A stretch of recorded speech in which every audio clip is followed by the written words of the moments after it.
Hello and welcome back to another edition of The Power of Storytelling. My name is Melissa Porras and joining me today is Jonathan Wong. Jonathan is a rising senior at the University of Texas at Austin, where he is majoring in biology and business honors. Jonathan, thanks so much for joining me today. Yeah, thanks so much for having me, Melissa. So Jonathan, you're just a year older than me at UT, but I think it's so fascinating all of the work that you've been doing, both like within both of your majors, but then also some of your personal projects. But before we get into everything that you're doing right now, I kind of want to backtrack and give our listeners a little bit of a background about you. So can you tell me a little bit about your life growing up in Arlington? Yeah, sure. So I was raised in Arlington, Texas. It's sort of a suburb between Dallas and Fort Worth, and I went to James Martin High School. And in Arlington, there really wasn't like a ton of technology, which is sort of like what I'm into now. I'm, on this product management path, and I've done like a lot of computer programming and stuff. And sort of how I got started there was I took, pre-AP computer science and AP computer science, and I really kind of just struck gold because I found a mentor, someone who, had done iOS development in high school and had started down that path. And he really encouraged me to go out and learn those things on my own, because a lot of what I learned in class and what I learned in school and sort of like those pre-AP computer science classes is actually really different than what you actually are doing in real life to actually create an app. And in high school, I never really knew what I wanted to do. I took a whole bunch of different classes and the sciences, and I thought for a little bit that I might want to be a doctor, which we can touch on later. But I was really just exploring a whole bunch of different paths. The high school that I went to in the town that I'm from, it's sort of different than your stereotypical like Plano or your Frisco. It's a little bit less rich in terms of how much the regular family makes. And yeah, I mean, I played tennis. I was just like a regular kid and took regular school classes and just went through the entire process. I would play ping pong during lunch. Really just a regular Texas high school where a lot of kids go into engineering and a lot of kids go into medicine, and not a lot of kids know about business. So. Yeah. Okay, so then you said that you definitely kind of like just growing up in your area wasn't really like super tech heavy, super involved, but you somehow found this mentor. Did you find this like from your computer science classes like at your school, or how did you get connected with the mentor? Yeah, it was just a student who was 1 year older than me, but he was so much more experienced in terms of coding and software engineering.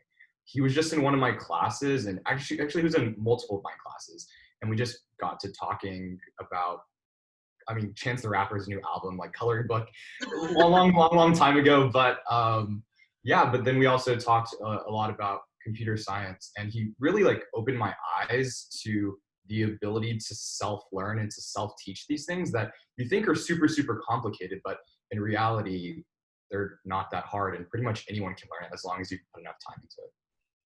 Yeah, I know from my experience, like computer science classes, like in my school, they were kind of a hit or miss. So how was it for you? Do you feel like you kind of ended up teaching yourself a lot of it after you had like this mentor and you were interested in it already? Or would you say like your school set a pretty good foundation for like your comp sci studies?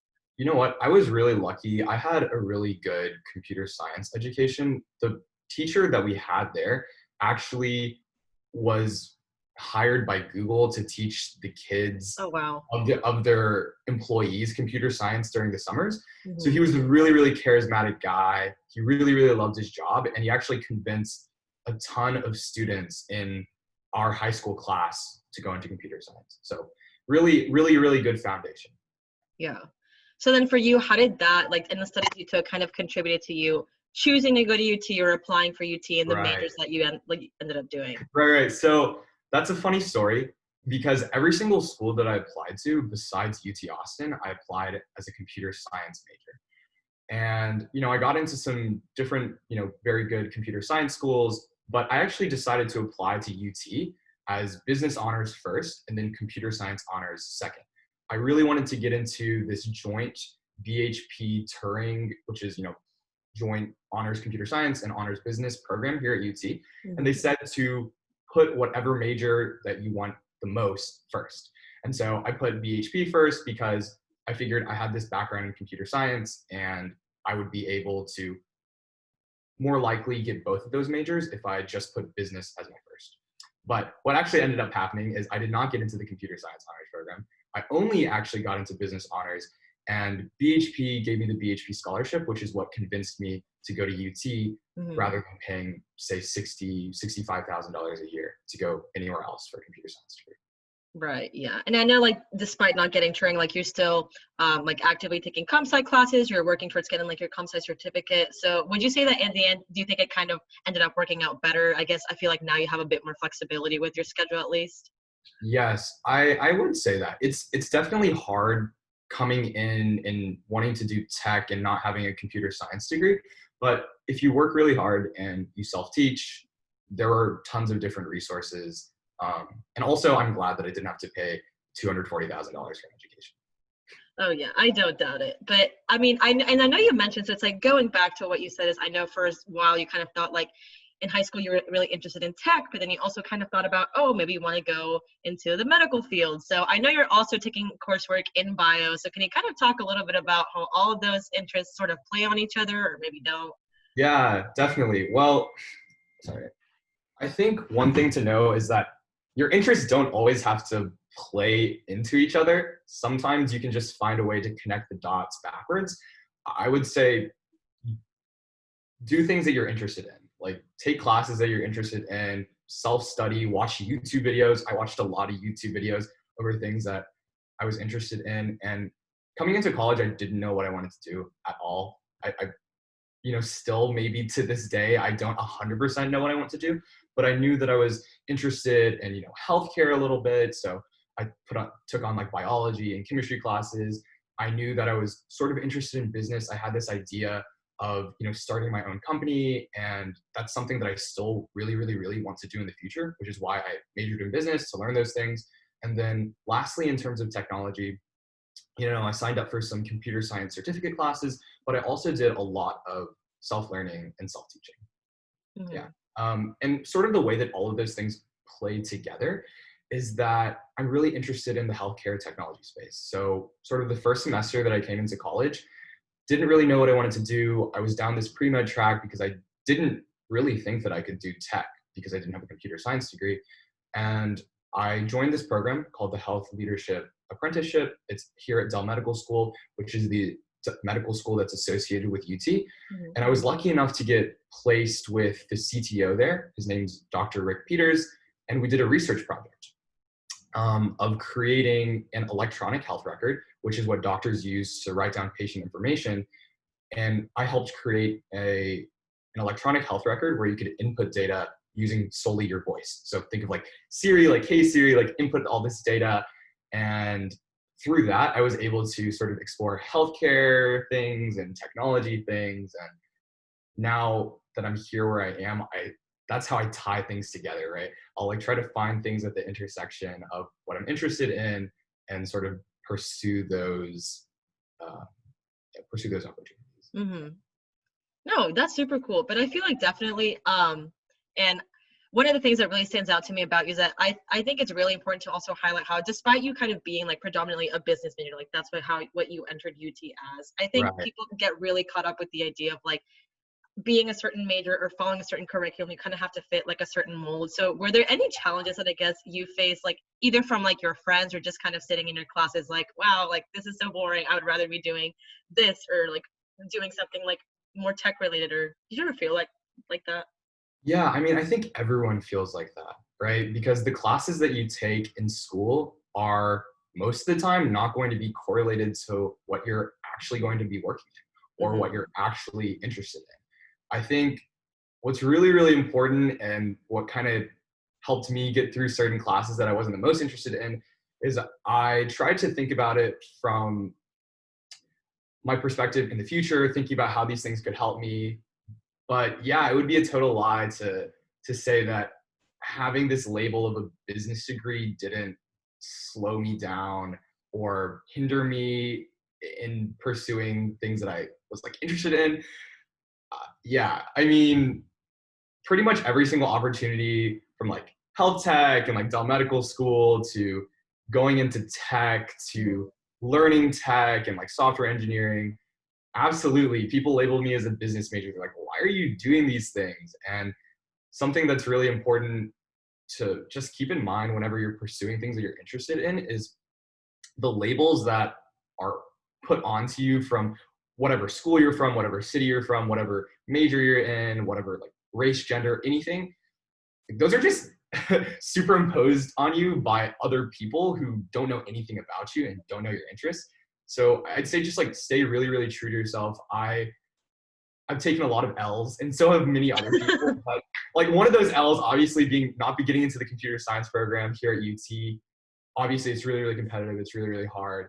But still, I mean, if you keep trying, eventually you will find an in. You will find a way to pursue the interests that you're really, really, looking forward to and that you're really passionate about. And that's exactly what happened. I applied to a whole bunch of different organizations at UT. My first semester got rejected from all of them. Was really disheartened, but I kept applying to things that I was interested in, and I got the Dell Medical School research position, and I ended up doing really, really well in that. And then going into my sophomore year, I wasn't able to take these advanced level computer science classes, but I instead took time to create Swipe Me In and learn those things on my own. And I went to a hackathon and won a whole bunch of awards with some of my friends who were computer science majors. And then at the end of the year, when I was applying to jobs, I didn't know what I was good at because I didn't feel like I was actually good at anything. So I applied to everything. I literally applied to like business roles. I applied to design roles. I applied to tech roles.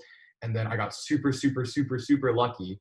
And I got a job in Silicon Valley working at a venture capital doing software engineering. And so 100% of the time, people are like, what are you doing? You're a business major. Why are you taking pre-med courses? Why are you doing health tech? Why are you doing technology? Why are you doing that? That doesn't make any sense. And I just knew that that's what I wanted to do. And I knew that I was interested in it.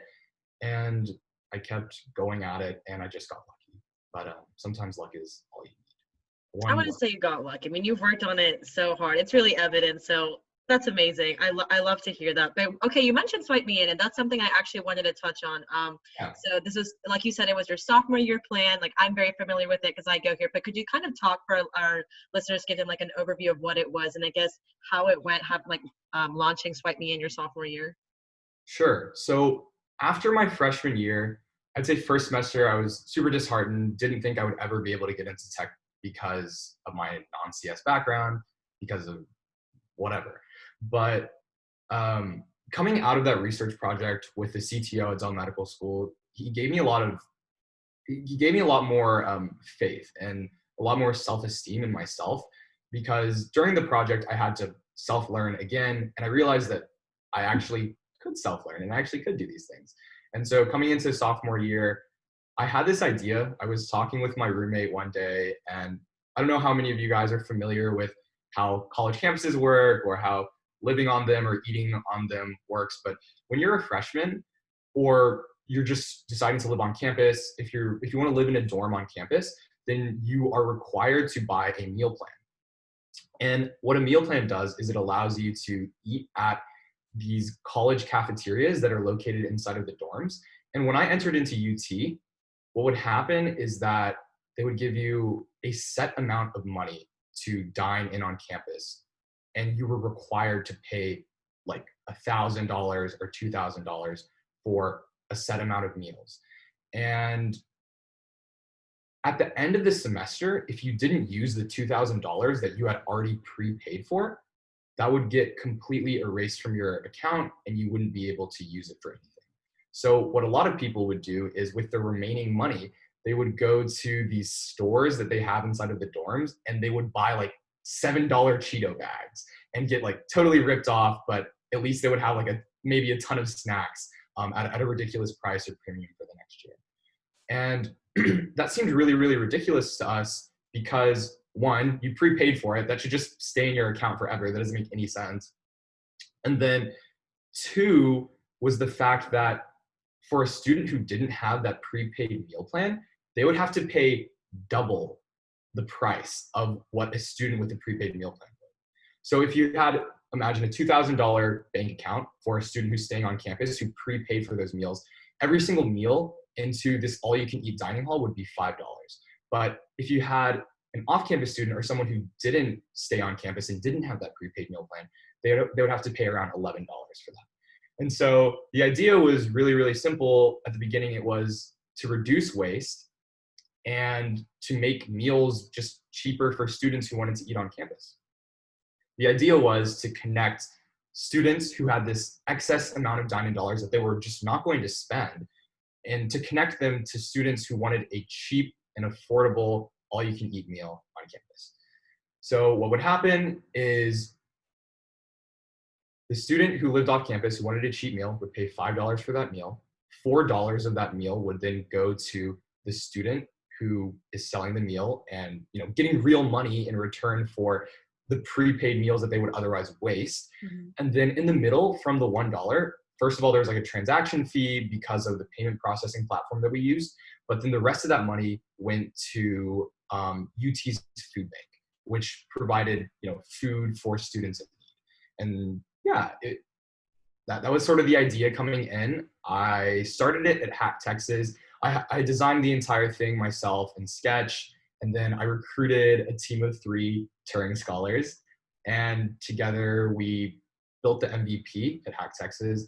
We ended up winning like the JP Morgan Award and then another award for social impact. So that was really, really promising. And then afterwards, I sort of went out on a mission to, one, self-teach myself full stack development, which is how do you create an app from the ground up?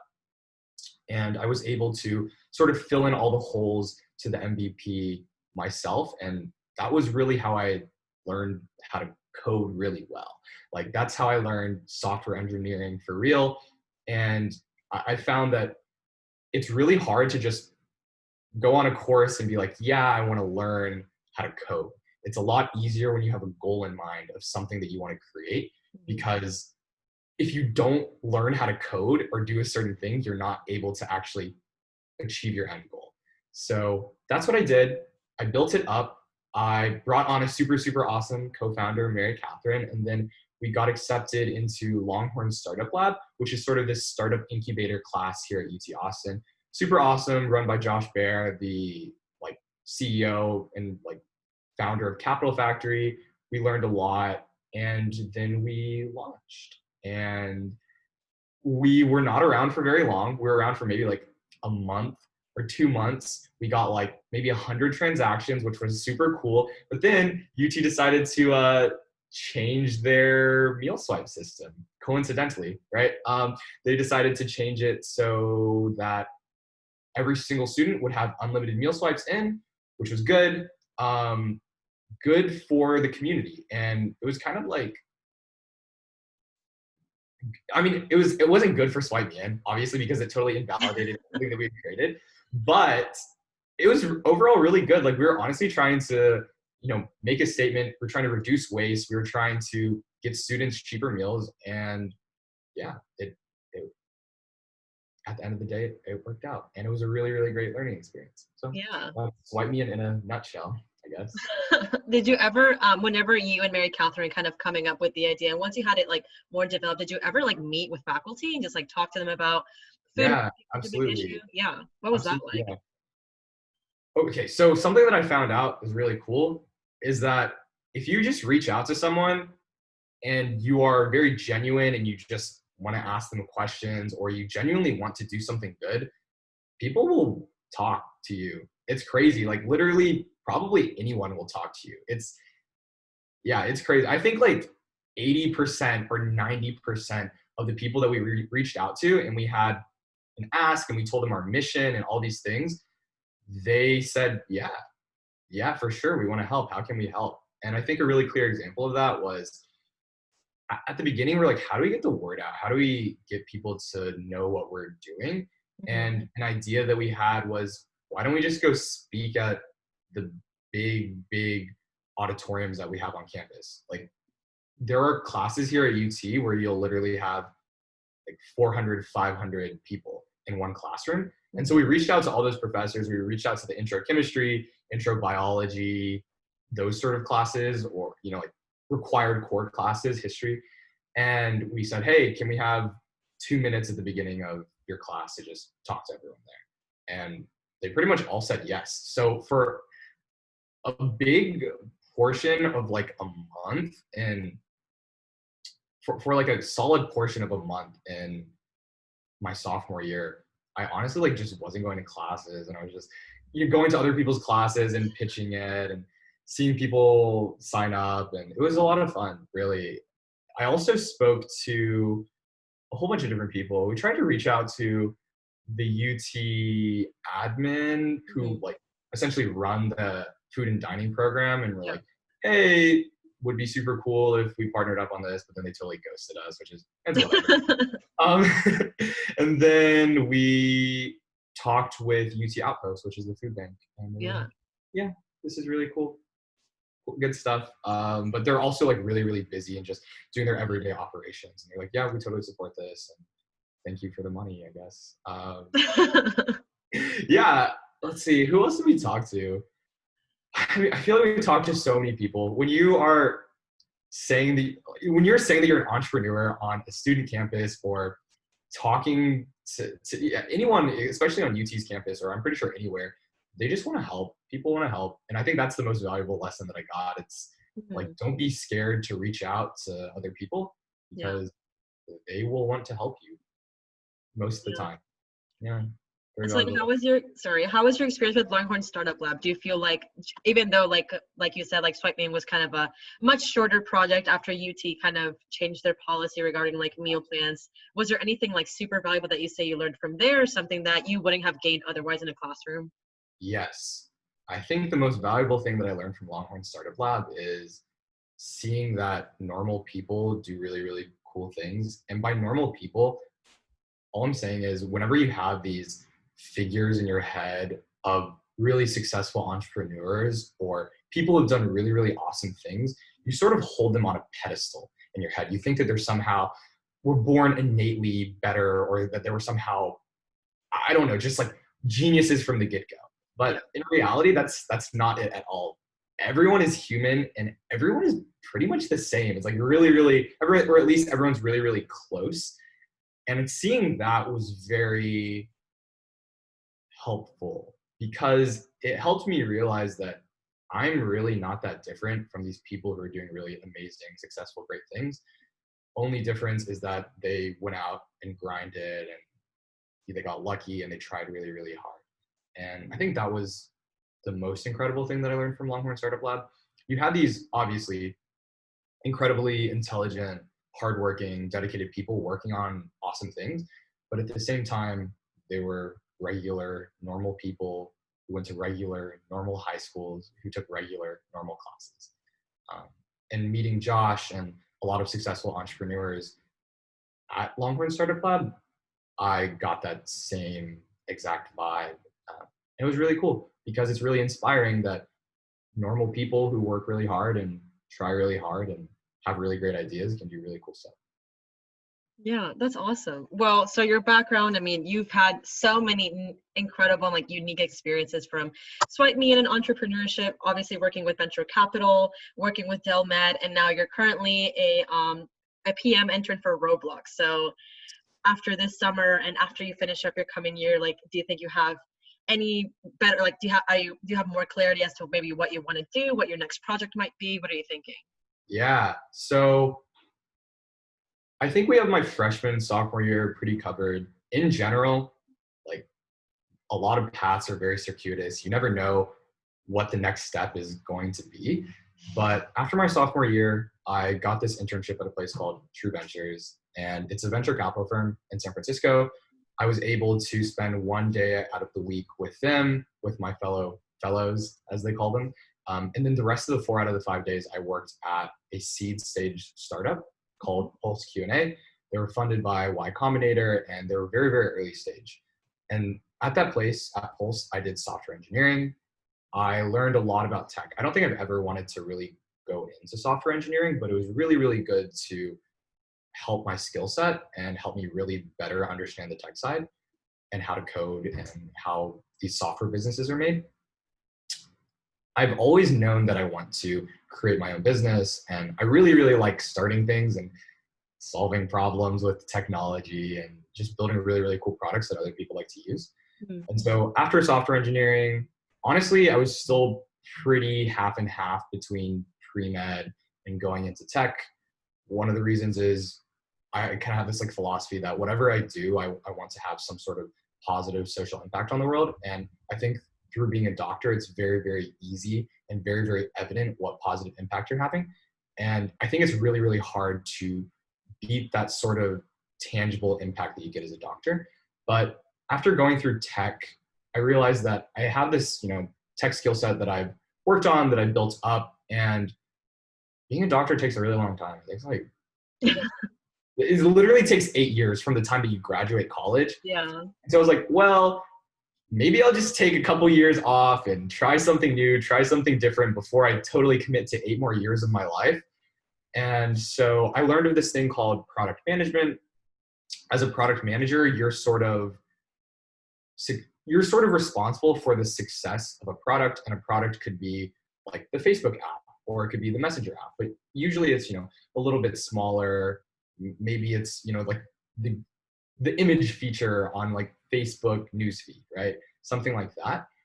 And you essentially lead a team of engineers and designers. You help kind of flesh out what the vision for the future of the product will be like, and you help communicate. You're sort of like the middleman between everyone. You help your engineers understand what the designers are saying, vice versa. You help them understand what the business value is, and you're sort of just like a puppeteer, like orchestrating what everything is going on. And the reason why I chose product management is because it's widely regarded as a very good first career option for those who want to be entrepreneurs or those who want to learn how to lead technology organizations or software projects. And that's sort of why I chose product management. I think that right after I graduate, I'm probably going to be going into product management either at Roblox, continuing on if I get a return offer, or at some other place. I'm really, really interested in doing software in the healthcare technology space. So definitely looking into some options there. And final goal in life, or not in life, but just, like in terms of career, I would say, yeah, definitely starting my own company is something that I aspire to do. And it is something that I'm trying to set myself up for, with my experiences and with my career and my work. Yeah, definitely. Well, I think you're on a great road. You have a great road ahead of you. And lastly, Jonathan, if there are any final words or any lasting message that you want to give to our listeners, maybe any aspiring entrepreneurs that are listening, or students that maybe don't have a mentor, don't really know how to get started in the tech space, or Yeah. anything like that. If there's any final advice that you would want to say, now is your chance. Yeah, so I think throughout sort of this talk, I've kind of had three main points. The first is that you shouldn't let labels define you at all. People will say a lot of stuff, but and sometimes it'll feel like they're trying to silo you into doing one thing and that you're unable to do something else. But that's just not true. You can literally do whatever you want. And the internet is a very, very powerful resource. I've learned so much stuff over YouTube and Google. Um, the second thing that I think that I talked about was that people are really, really open to listen and talk to you.